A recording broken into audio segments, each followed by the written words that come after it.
17 medical కాలేజీలకి శ్రీకారం చుట్టాడు. Permissions తెచ్చి వాటిని కన్స్ట్రక్ట్ చేయడం కూడా జరిగింది. 7 పూర్తి చేశాడు.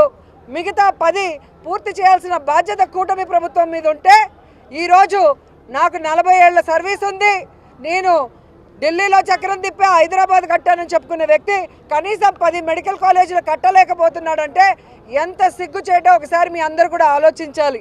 ఈరోజు పేద విద్యార్థులు ఎవరైతే డాక్టర్ల వాళ్ళని కలలు కన్నారో వాళ్ళ కలల్ని కల్లలు చేస్తూ పేదలకి ఉచిత వైద్యం అందుతుంది, ఈ మెడికల్ కాలేజీలో సూపర్ స్పెషాలిటీ హాస్పిటల్స్ వస్తాయని కలలు కన్న వాళ్ళ కలలు చేసే విధంగా ఈ ప్రభుత్వ మెడికల్ కాలేజీని ప్రైవేటీకరించడం చాలా దురదృష్టకరం, దుర్మార్గం.